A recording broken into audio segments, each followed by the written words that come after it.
एक साधु जंगल के बीच तपस्या कर रहे थे। ठंड का मौसम था, इसलिए वे पहले आग जलाते, तब तपस्या के लिए बैठते, ताकि ठंड उनकी तपस्या भंग न कर सके। आसपास के जीव जंतु उनके निकट आ जाते, क्योंकि वहाँ उन्हें गर्मी मिलती थी। एक दिन एक नन्ही सी चूहिया ठिठुरती हुई आग के पास आई। तभी साधु ने आंखें खोली। नन्ही सी चूहिया की दशा देखकर उन्हें दया आई।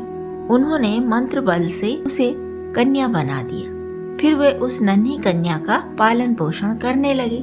वे उसे बहुत प्यार से पालते थे और जब वह बड़ी हुई तो उसके लिए वर खोज आरंभ करने की बात सोची। उन्होंने अपनी बेटी से कहा, तुम इतनी सुंदर हो, गुणवती हो, तुम्हें सर्वश्रेष्ठ वर मिलना चाहिए और सर्वश्रेष्ठ तो सूर्य ही है।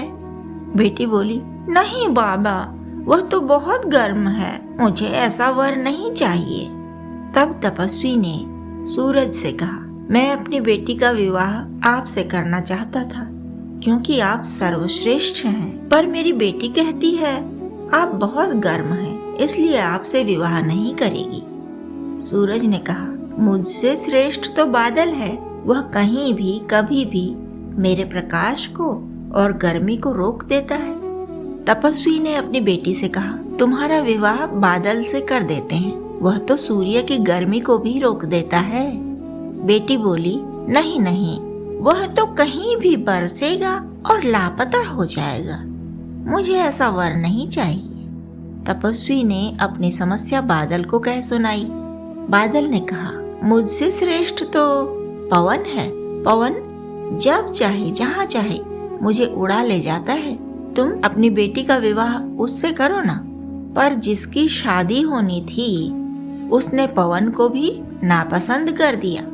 वह बोली, जिसका कोई ठिकाना ही नहीं, मैं उसके साथ विवाह नहीं करूंगी। अब तपस्वी ने अपनी उलझन पवन के सामने ही रख दी।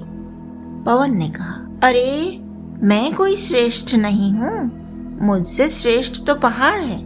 वह मेरे मार्ग में आता है तो मेरी गति रुक जाती है, मेरी शक्ति समाप्त हो जाती है।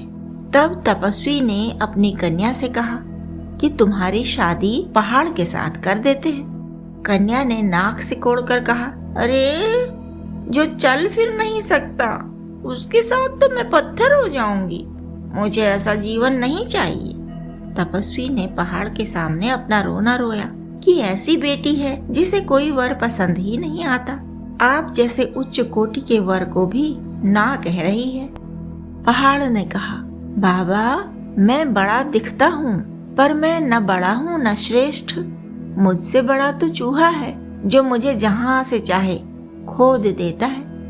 अब तपस्वी ने अपनी बेटी को पहाड़ की कही बात भी बताई, जैसे कि वह हर बार दूसरों से वर के बारे में हुई बातचीत बताया करता था। बिटिया रानी तो चूहे का नाम सुनते ही खुशी से नाचने लगी और बोली, बाबा अब आपने मेरे लिए सही वर चुना है। इतनी देर से आप निरर्थक दौड़ रहे थे और मुझे भी कष्ट दे रहे थे, इसकी उसकी प्रशंसा सुना सुनाकर। वे सब भी कोई श्रेष्ठ हैं? नकारे निकम्मे ढूंढे थे आपने, अब कहीं मेरे लिए जोड़ीदार लाए आप। तपस्वी ने चूहे से उस कन्या का विवाह कर दिया, जो वास्तव में चूहे की ही बेटी थी। तपस्वी ने उसके पालन पोषण में जो तपस्या की थी वह तो व्यर्थ ही हो गई ना।